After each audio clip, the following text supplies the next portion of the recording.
Hey y'all, happy Friday. Gosh, it's been a while. Where am I? Hey y'all, so I'm in Georgia. No, I'm not in Georgia. I'm in Orlando now. I'm not in Orlando either. Actually, I'm in Texas, at my grandmother's house. Why are you so dressed up, you ask? Well, I went to Mass, Catholic Mass, with my grandmother for the first time ever. I've never been to Catholic Mass before. It was exciting. Also, I really like this dress. It has bird cages on it. My friend James thought they were TARDISes, but this dress is neither blue nor covered in TARDISes, though I wish it was, because that would be awesome. Anyway, for those of you who are just now watching, I did, gosh, actually, several weeks ago now, part 1 of chapter 1 of my favorite book of all time, To Kill a Mockingbird. So this is part 2 of chapter 1 of my favorite book of all time, To Kill a Mockingbird. I really hope you enjoy it, and I will see you all on Monday. During his first 5 years in Macomb, Atticus practiced economy more than anything. For several years thereafter, he invested his earnings in his brother's education. John Hale Finch was 10 years younger than my father, and chose to study medicine at a time when cotton was not worth growing. But after getting Uncle Jack started, Atticus derived a reasonable income from the law. He liked Macomb. He was Macomb County born and bred. He knew his people, they knew him, and because of Simon Finch's industry, Atticus was related by blood or marriage to nearly every family in the town. Macomb was an old town, but it was a tired old town when I first knew it. In rainy weather, the streets turned into red slop. Grass grew on the sidewalks. The courthouse sagged on the square. Somehow, it was hotter then. A black dog suffered on a summer's day. Bony mules hitched to Hoover carts flicked flies off the sweltering shade of the live oaks in the square. Men's stiff collars wilted by 9 in the morning. Ladies bathed before noon, after their 3 o'clock naps, and by nightfall were like soft tea cakes with frostings of sweat and sweet talcum. People moved slowly then. They ambled across the square, shuffled in and out of stores around it, took their time about everything.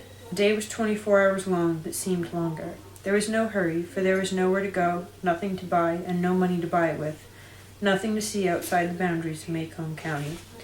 But it was a time of vague optimism for some of the people.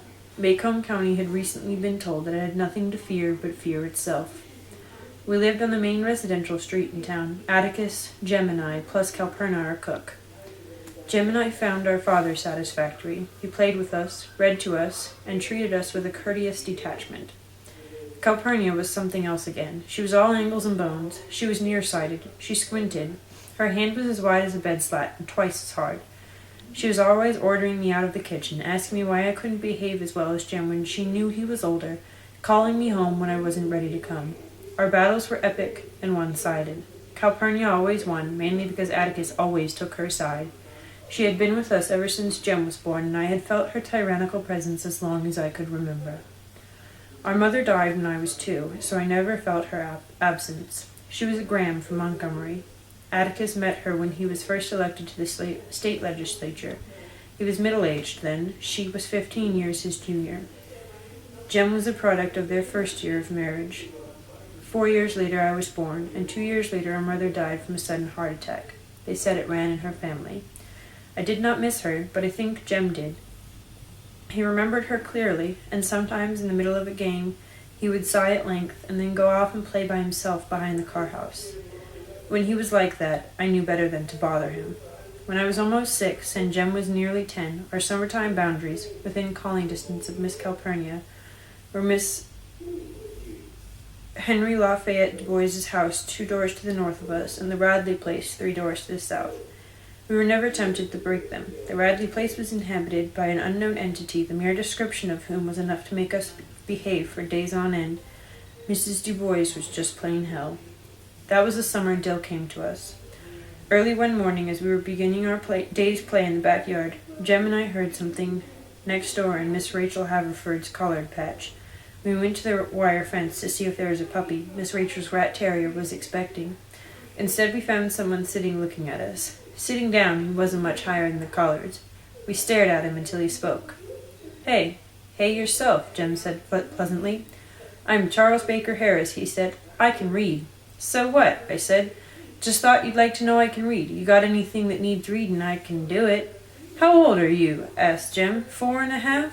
Going on 7? Shoot, no wonder then, said Jem, jerking his thumb at me. Scout yonder's been reading ever since she was born, and she ain't even started school yet. You look right puny for going on 7.